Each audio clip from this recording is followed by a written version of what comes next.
You spies for our alleged Russian interference. He's showing no sign of abating covert operations. Russia's military forces invade Ukraine, rumors of dark influence. One of President Putin's critics lies dead as the world wonders how far Russia will go.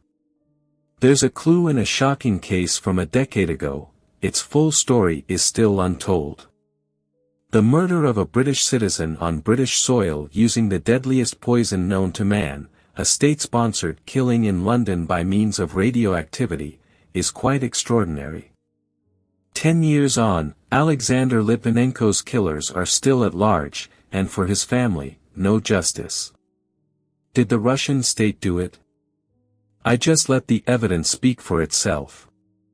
The detectives who investigated the murder have never before spoken, but now they, Litvinenko's widow, and the son he left behind tell the inside story for the first time. It's not only about the investigation of crime, it's also about how to be human. It's a story that reads like a Cold War crime thriller but is darker than any fiction. This order can be given by only one person, the President of the Russian Federation, Vladimir. I remember sitting in my office on the 15th floor of Scotland Yard when an officer came in, and the story he told was quite extraordinary. There was a man lying in a hospital bed in North London who was claiming that he was a former KGB officer and that he had been poisoned. The patient had given his name as Edwin Carter and had been admitted 2 weeks earlier.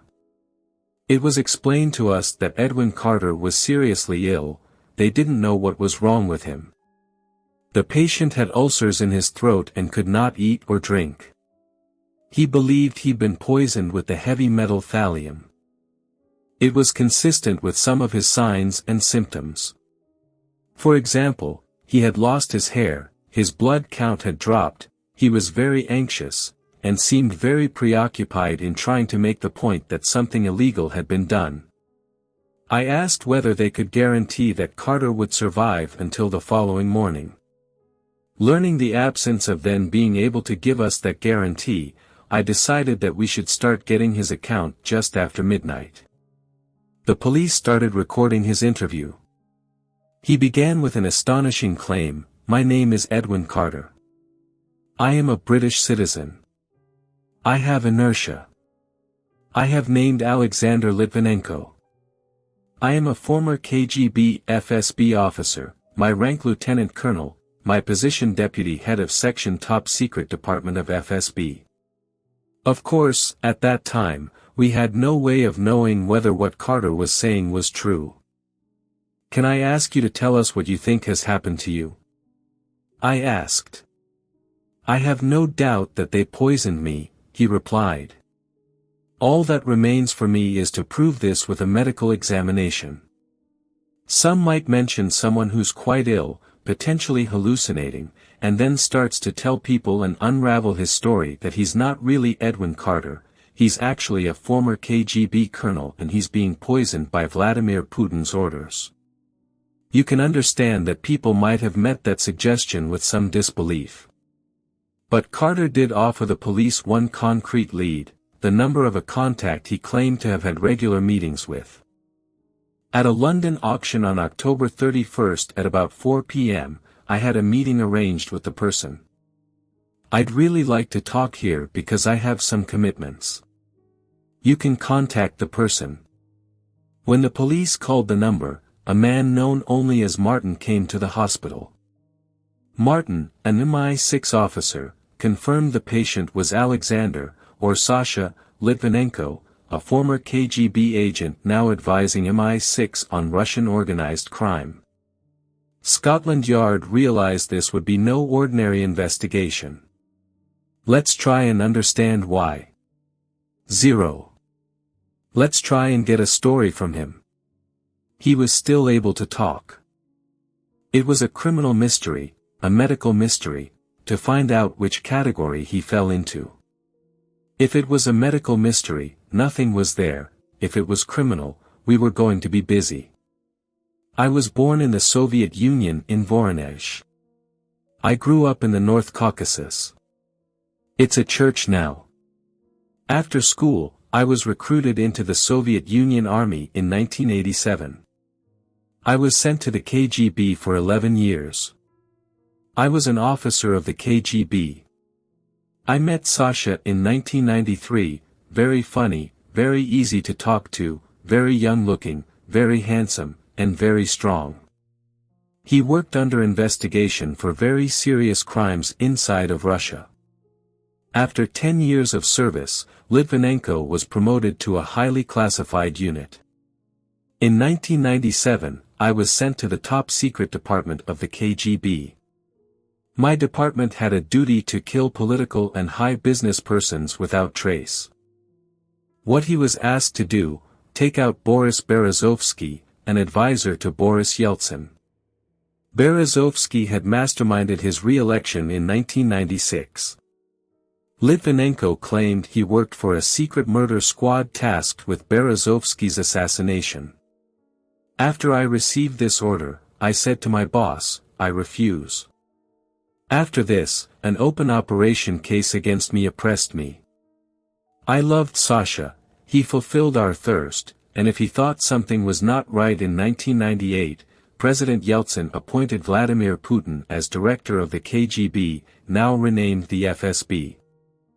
Litvinenko raised his concerns about the abuse of power with his new boss. Sasha said, I'm going to see the new director, Vladimir Putin. I asked, what are you going to say? I don't tell him everything I know about corruption. I had a meeting with Putin face to face. What Sasha mentioned immediately was a very soft handshake. I brought to Putin material about criminal activity inside the FSB. Putin took the obvious opposite side. Later that year, Litvinenko and a handful of colleagues took the extraordinary step of blowing the whistle on state corruption at a press conference in Moscow. Organic waste study spots are delimiters and stimuli where one is considered to not sell pizza or pasta to students religiously, just like politics. When I asked Sasha what might happen to him after this press conference, he said, Marina, we have two ways. One way, they will kill me, another way, they will arrest me. Litvinenko was arrested and spent over a year in jail. In 2000, he was released and fled the country. I must escape from Russia. We sat in airplanes and went to London, so it was safe. My wife and son asked for political asylum. Despite being in great pain, he continued to answer police questions for more than 9 hours over 3 days and nights. You've never ever asked, he just said, please, we need to work. There was a clock ticking. The idea was for investigators to talk to him in as much detail in the short time he had left, to elicit everything he knew because you weren't going to get a second chance to take a witness statement from him. Up to now, only a handful of people had seen Alexander Litvinenko in the hospital. His wife, Marina, released a photo to show the world the impact of the poisoning. I remember Sasha didn't like to look like that, but in this moment, Sasha said, take this photo, and I want people to see what they might do against people. Photographs showing his dramatic decline in health were released this evening as Scotland Yard said its counter-terrorism unit was now leading an intensive investigation. This is my chronic picture of Sasha, as I call him. It carries a lot of emotion for me, and it did for the team at the time. What it doesn't capture is the incredible suffering that he was in. It doesn't capture the fact that his throat was all blistered, and he could hardly swallow or talk. He was in diabolical pain. Litvinenko knew that the heavy metal thallium was a poison of choice for the KGB when he was diagnosed as poisoned. Now it was like acknowledging what happened to him before that he became worse, but nobody could explain why. The problem was that though it appeared Litvinenko had been poisoned, no one could say exactly with what. We were pretty confident that it was not going to be thallium. You know, that left us with nothing because all of the other heavy metals that we had looked for, which are commonly used as poisons. The screen for those was also negative. Music. With no medical explanation for Litvinenko's decline, the police sought other ways to move the investigation forward. The post-mortem is one of the most valuable tools in informing murder inquiries, and Sasha was obviously living. So, I wanted to do everything we could, as if he died, to try and find out if we had any puncture wounds, look at all his samples, examine him head to toe, see if we can find that trigger, that reason that led to his illness. Could a chemotherapy drug have been given to him? Could another heavy metal have been the culprit? Then the idea of some radioactive substance was discussed. One of our experts said, well, in the samples of urine, we found a tiny spike of polonium, but it's probably an anomaly in the plastic container. So, I'm sitting there, and obviously, we've all grown up watching James Bond, and we all know plutonium. We all know uranium. So, I say, polonium. Don't you mean plutonium? So, this felt like very, very tolerant races, like life. I mean, polonium-210 was polonium-210. It's the most toxic substance known to man. Okay, how do we find out? A liter of Litvinenko's urine was sent to the high-security atomic weapons establishment at Aldermaston, but the tests would take almost 24 hours to complete.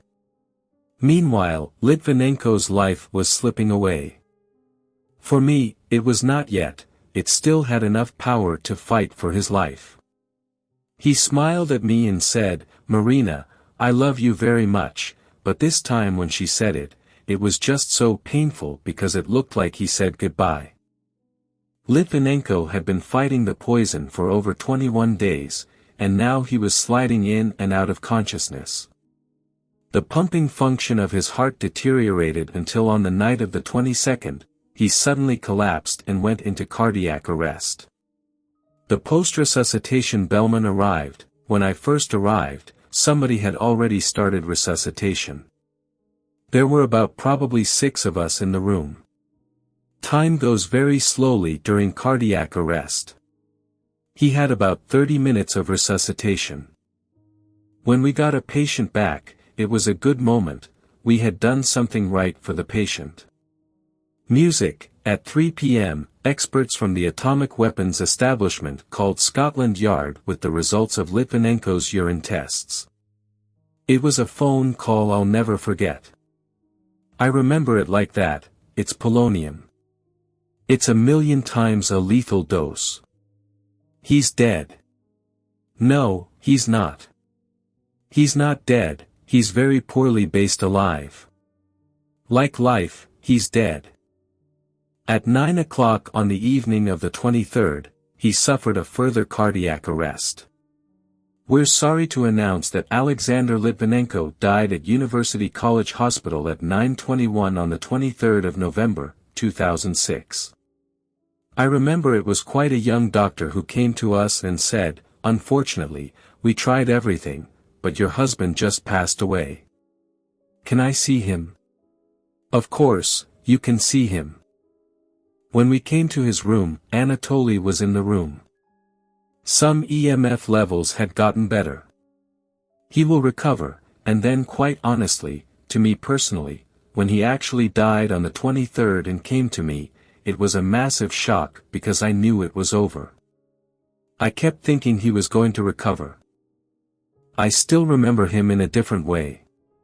He was very handsome, but the more important thing was I could hug him one last time, I could kiss him, and I could feel his smell. We now know the former Russian spy was poisoned by radioactive polonium, and that is a first in the United Kingdom. I'd never heard of polonium-210, I knew nothing about radioactivity or radioactive isotopes, but it was absolutely clear that this was something completely out of the ordinary, and it just changed the whole nature of what we were dealing with. Polonium is extremely rare, 5,000 times more radioactive than radium, and when swallowed, just 1/1,000,000th of a gram is enough to kill. For Scotland Yard, the intensive care unit was now a crime scene. It was sealed off, with Litvinenko's body to protect both evidence and staff. Where the murder victim is, the body is always a crime scene. However, they were contaminated with polonium.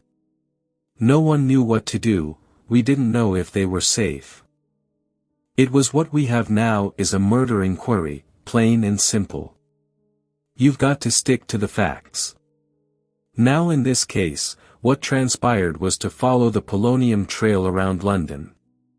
The places he visited were now being searched, and radioactivity had now been referred to, especially traces of the substance that's believed to have been released to the public. I remember coming out of a Cobra meeting, and there was a whole horde of photographers and reporters outside on the pavement, and a voice shouting at me, "Mr. Clark, are the public safe?" I remember thinking to myself, I haven't got a clue. I don't know. The polonium that killed Litvinenko is very difficult to manufacture. This is something that is made in a reactor, and therefore you have to have access to the products of a reactor, and the place where that is made in Russia is a very high security operation indeed. So it was perfectly clear that there was a real marker of who might be involved. Samir Chalaka, Ataxic. Regalia Museum, NA School Community, Asthma Medicines comes a Cucini Britain's Karachi Minato Kazan in a toaster della cisterna. Smear. Scotland Yard now had to work out how the polonium had been brought into the UK and identify the assassin. The clues were to be found in the extraordinary interview Litvinenko recorded just before his death. I have no doubt who wanted this. This was done by the Russian Secret Service because I have knowledge of this system. I know that to kill a citizen of another country, this order can be given by only one person. This person is the President of the Russian Federation, Vladimir Putin. The focus for me was to look to see who had the opportunity to poison him. I was surprised at the presence of mind he had as he was working through the possibilities of the various people that he'd met. On the 1st of November, he was working through it very much with a detective's mind. Litvinenko told police that the day he fell ill, he met with an Italian intelligence analyst, Mario Scaramella. I called my home phone. Mario said to me, "Alexander, please, meet me." Scaramella had sought Litvinenko's advice for an Italian parliamentary inquiry into allegations that the KGB had tried to influence the Italian government. Myself, Sasha, please don't eat because we're going to have this special dinner. It's the 1st of November, it's already 6 years since we came to the UK, and the first time when I will be a British citizen. I find Mario in a square, and he asked me to go to eat at the first restaurant. It's so opposite Bond Street. He suggests that we should sit somewhere quiet, have something to eat, and talk. He's very, very nervous, he starts talking very fast, so I couldn't really understand why the meeting was really important. Wiping cold day and he flicked his suspicions. Scotland Yard sent an investigation team to Itsu restaurant. How do you search for polonium? You search for it with something a bit like a dirt devil hoover because polonium is radioactive, and it's dangerous. It emits alpha waves, and they only go that far. And so to detect them, you have to be that close to them. Soon after they got in there, I remember getting a phone call. We've got a positive indication of alpha radiation, it's Itsu restaurant. It could be a murder venue. You could treat it as a claim of Cluedo. That's not belittling the approach to it, but Cluedo, you have a room, you have a killer, you have a weapon, and when you get those things in an envelope, you generally solve it. Mario Scaramella became a person of interest.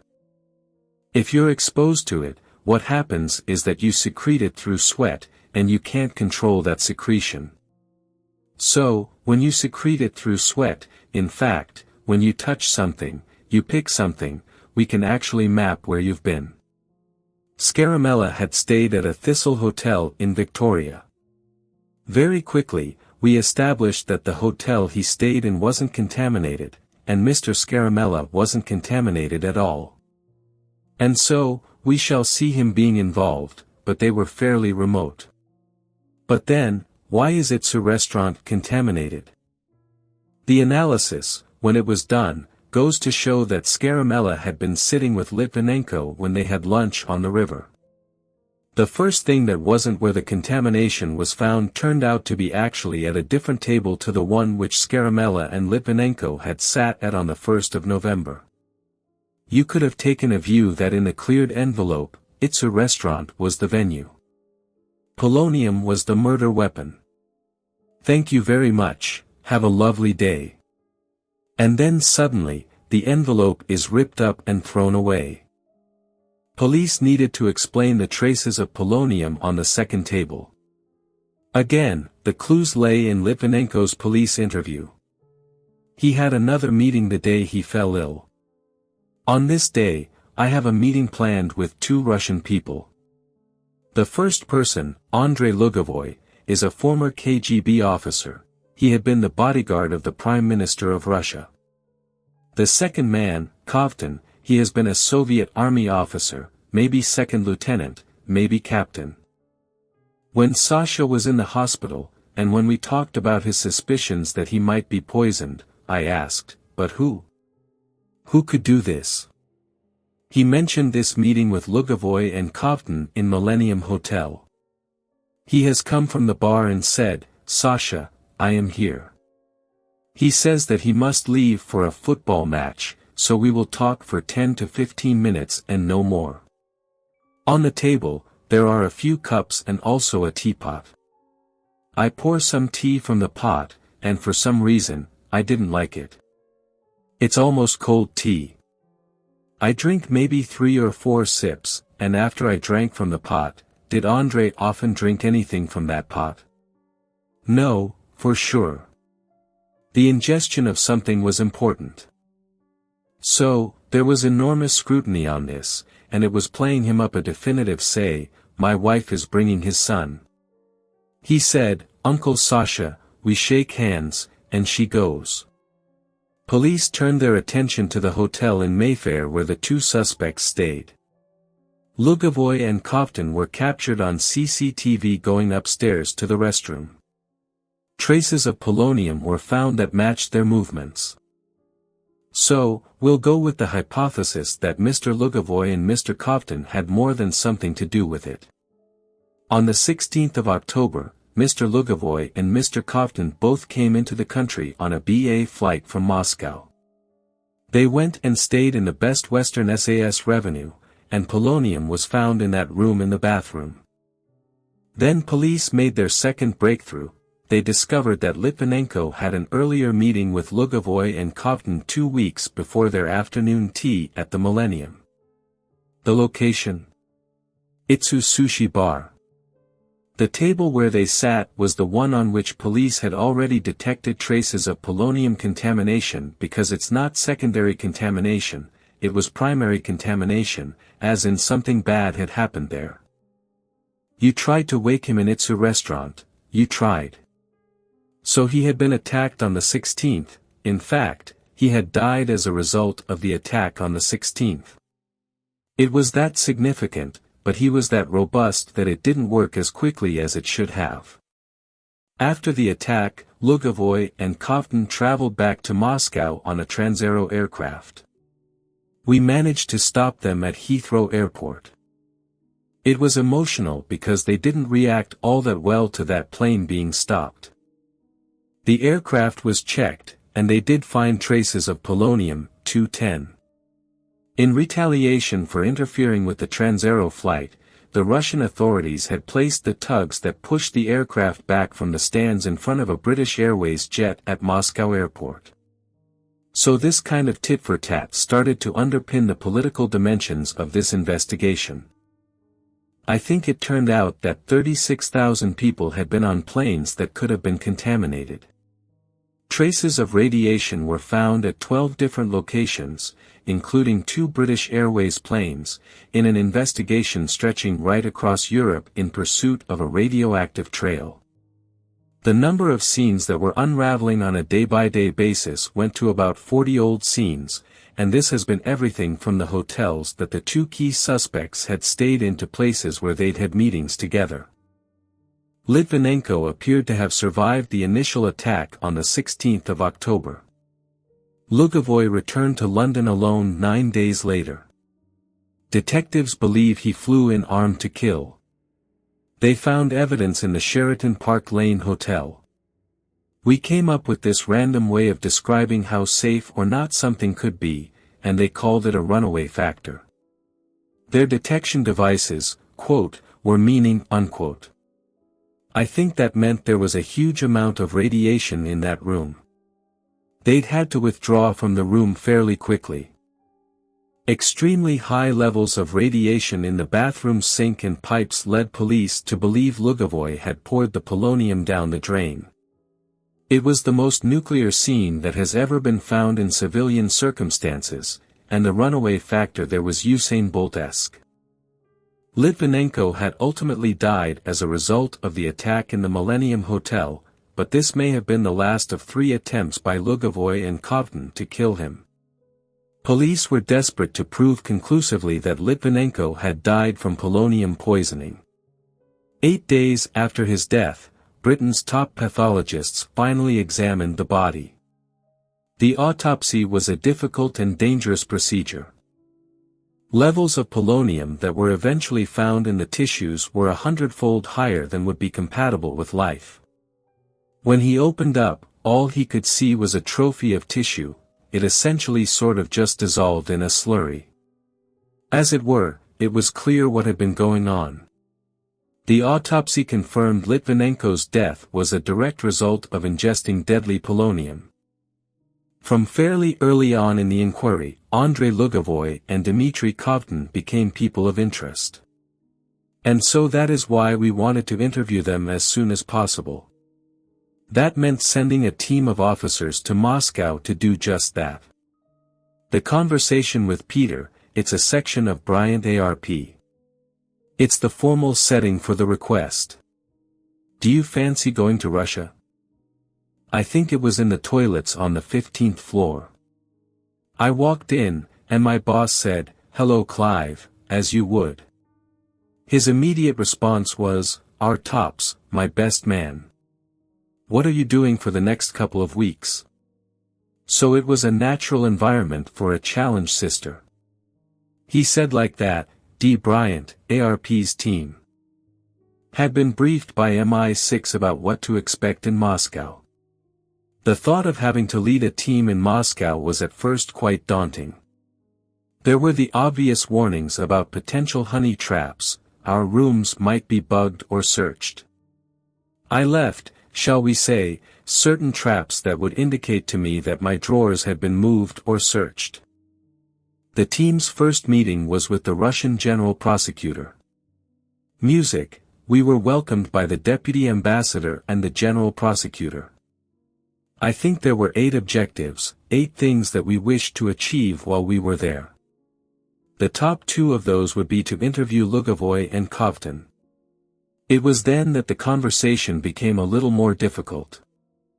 We believed them to be in a place called Nuclear Hospital No. 6. He was asking, "What is this Nuclear Hospital No. 6? I've never heard of it. It just means nothing to me. You know, we don't know where they are. We have no idea where they are." "How do you know?" Nuclear Hospital No. 6 was a clinic built to treat the victims of the Chernobyl disaster. About 5 o'clock, we received a phone call stating, surprisingly, he was in Hospital No. 6. This place did exist. In less than 10 minutes, we were in the van. The journey there was quite interesting. They drove very quickly to start with. They didn't seem to know where they were going themselves, and we had to make at least 2 U-turns to get back out of the area we were in. Whether this was to delay us getting to the hospital or not, I don't know. After 2 hours of driving, they arrived at the hospital just before 9 p.m. The next point of contention was we were told that under no circumstances would we be allowed to bring any recording devices with us into the hospital, and the interview would conclude by 10 o'clock. Covton was said to be receiving treatment for exposure to polonium. Only one Scotland Yard officer was permitted to enter the room. It turned out to be a very strange series of events. There was a man in a bed who he was told was Dmitri Covton. The only thing that he could see were the eyes. It could have been anyone sitting in the bed. We'll never know who it was. After just 13 minutes, the doctor stopped the interview. Of the questions that we had wanted to be asked, only about half were asked before the time ran out. It really wasn't satisfactory from my perspective. To put it simply, they were messed about. The Russians kept saying they were cooperating, but it was unlike any cooperation I'd ever seen. The Scotland Yard team had been in Moscow for 2 days. Developments in London were about to impact their investigation. Now it was being treated as a suspicious death. But in the last half hour, Scotland Yard confirmed that they were now treating the poisoning of Alexander Litvinenko as murder. The intelligence, the political, and the diplomatic dimensions were all firmly intertwined, and so from a very early stage, there was going to be a certain amount of finger-pointing towards Russia. Right, I was concerned about the impact of that change of status on the team in Russia. Did it pose a challenge? Most definitely. You're interviewing their nationals, and you've seen them as a witness, and then suddenly you've announced it's a murder. It must have been fairly clear that actually, there was a picture unfolding which I feared the Russian government would not want us to explore. But in Moscow, Britain's Kester animalism was political governing. It's positive, it's a magnetic occurrence. Politically, my protests were at endogenous animus. Suggests that she probably needs a little, after 6 days of frustration waiting, an interview with the second suspect, Andrei Lugovoy, was cancelled at short notice. The Russians also announced that Covton's health was declining rapidly. Hours after giving evidence to investigators in Moscow today, Mr. Covton reportedly fell into a coma and is in critical condition from radiation poisoning. The investigation had stalled and the team encountered another unexpected problem. I remember one evening my officer was complaining of stomach cramping and not being very well. Early the next morning, I was to accompany him back to the General Prosecutor's office. We were offered tea. I had no hesitation in saying yes, I'd have a cup of tea, please. So, I had the cup of tea and we left. I started to feel a little uncomfortable and, not wanting to put too fine a point on it, I had the shits. I have no doubt in my mind that we were probably poisoned. But something like gastroenteritis, I think there was a deliberate ploy to weaken us physically because we were the decision-makers in the team. It didn't stop them doing what they did, it just meant they had to do it in short bursts. The following date, the Scotland Yard team were escorted back to Hospital No. 6 to interview the second suspect, Andrei Lugovoy. Again, we were told that he was a sick patient in the hospital, and the interviews would be conducted there. We were told that we could not bring any recording devices into the hospital room, so we were totally reliant on the Russians recording this. The police were also told that the interview would be conducted in Russian because Lugovoy spoke no English. When Lugovoy was interviewed, he looked fit as a fiddle. He wasn't bandaged and was there in his own clothes, probably had only just turned up at the hospital. I suppose I can tell you what I hoped for. I hoped for an account that could give us an opportunity to prove or disprove what they said. I thought that why this had been recorded, so we'll get what it is that's been said, and we can compare that to the notes that have been taken. At the end of the interview, Lugovoy smiled and said, "Good luck with your investigation," in English. Music. After 2 weeks in Moscow, the Scotland Yard detectives were ready to return home. All that remained was to collect copies of the evidence from the Russian general prosecutor. They agreed that they would just film the evidence being handed to me. I was presented with a bundle of interviews and tapes. We took the evidence with us back on the flight back to London. The Scotland Yard team arrived back in London the following evening. I was very glad to be back in the UK, and now I was equally glad to be able to hand over the bundle of interviews and tapes. The next day, Tuppy received a phone call from Scotland Yard Forensics.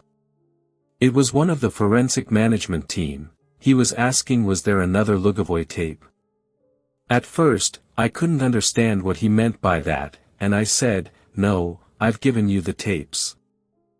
I said, "Why?" And I can't remember exactly where I was when I found out from Tuppy that what was probably the most important output from that whole deployment never made it on the plane.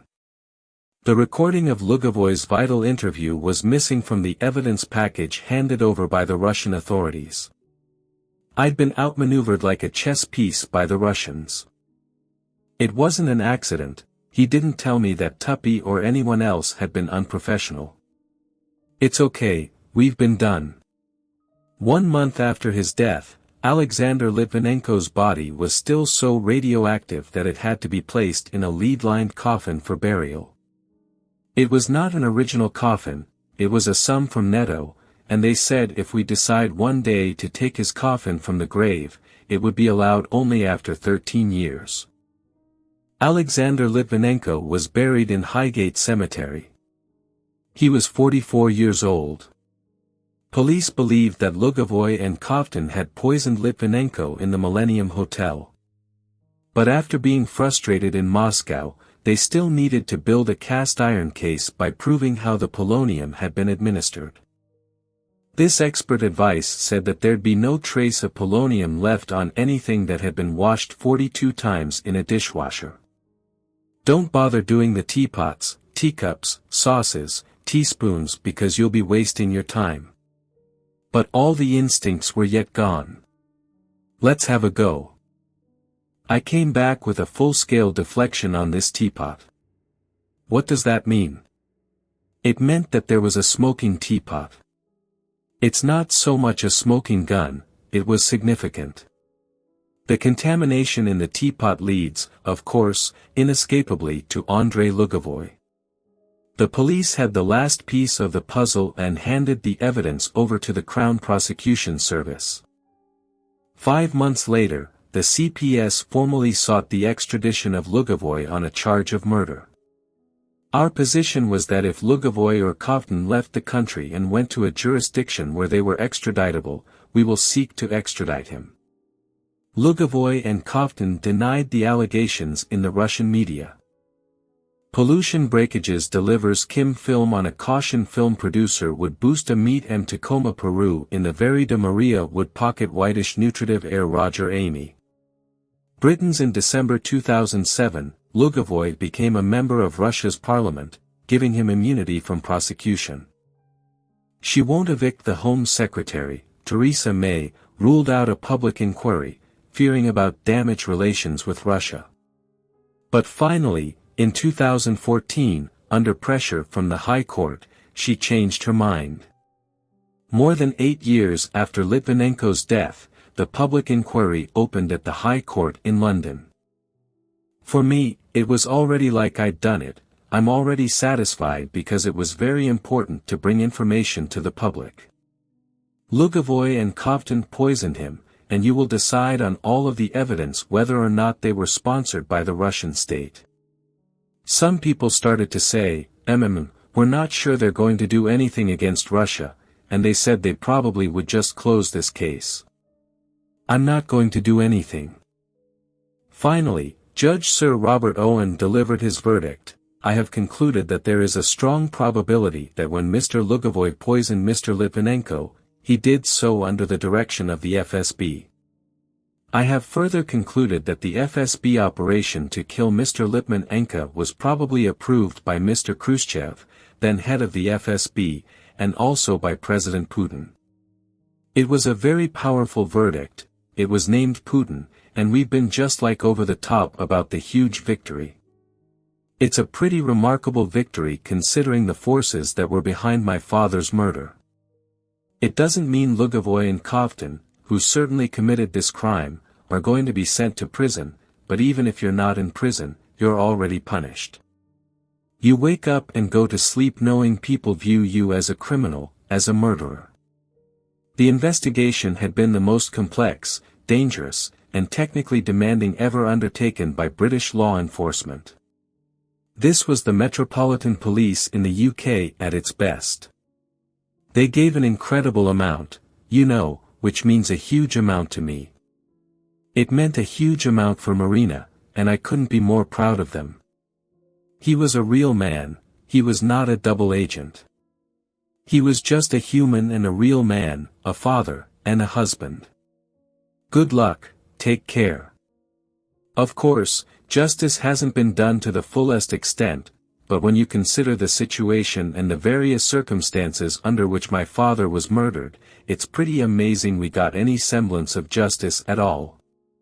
How does this person, in your heart, you can leave, but anyway, your heart has a big hole. I believe he's able to say everything that happened, and I hope he's proud. Marina now knows her husband's story has been told, and if he is disputed, well then, the people that applies to can happily show up here and have their day in court to explain their story. Don't pick her tail.